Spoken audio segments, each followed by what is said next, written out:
আওয়ামী লীগের ভোটের জন্য প্রতিযোগিতায় নেমেছে বিএনপি জামায়াত, বললেন Nahid Islam.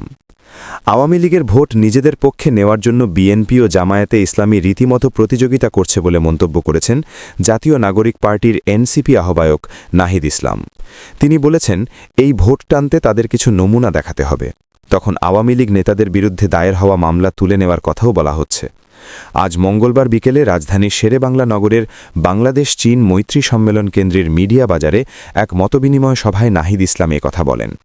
Elections dialogue, your party voter questions শীর্ষক এই সভার আয়োজন করে ডেইলি স্টার। সভায় নাহিদ ইসলাম বলেন, এনসিপির দক্ষিণাঞ্চলের মুখ্য সংগঠক হাসনাত আবদুল্লার আসন কুমিল্লার দেবিদ্বারে ঘটা করে ২০০ আওয়ামী লীগের কর্মী বিএনপিতে যোগ দিয়েছেন। সেখানে জুলাই গণহত্যা মামলার আসামিরাও রয়েছেন। এটা শুধু একটা উদাহরণ, এমন অনেক উদাহরণ রয়েছে। আওয়ামী লীগ প্রশ্নের সমাধান করা যায়নি উল্লেখ করে এনসিপির আহ্বায়ক বলেন, ট্রুথ কমিশন গঠনের আলাপ উঠলেও সেটি হয়নি। সমাজে যারা আওয়ামী লীগকে সমর্থন করেছে তবে গণহত্যা বা সন্ত্রাসে জড়িত ছিল না, তাদের নাগরিক বা রাজনৈতিক অধিকার থাকতে পারা বা যে কোনো দলে যোগ দিতে পারে, সেটা স্পষ্টভাবে বলতে হবে। এই পার্থক্য করা উচিত ছিল।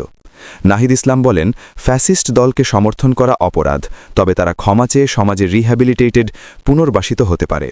এ সময় সভার সঞ্চালক ডেইলি স্টারের উপদেষ্টা সম্পাদক কামাল আহমেদ নাহিদ ইসলামকে প্রশ্ন করেন, আপনারা কি রিকনসিলিয়েশন কমিশন করার পক্ষে? জবাবে নাহিদ ইসলাম বলেন, আমরা এটা করার পক্ষে। তিনি বলেন, এটা যদি না হয় তাহলে আওয়ামী লীগের প্রশ্নটি বারবার আসবে এবং এটি দলগুলোকে ভোগাবে। সভায় আরও উপস্থিত ছিলেন বিএনপির মহাসচিব মির্জা ফখরুল ইসলাম আলমগীর, জামায়াতে ইসলামীর সহকারী সেক্রেটারি জেনারেল হামিদুর রহমান আজাদ, বাংলাদেশের কমিউনিস্ট পার্টি সিপিবির সাবেক সভাপতি ও সভাপতিমণ্ডলীর সদস্য মুজাহিদুল ইসলাম সেলিম।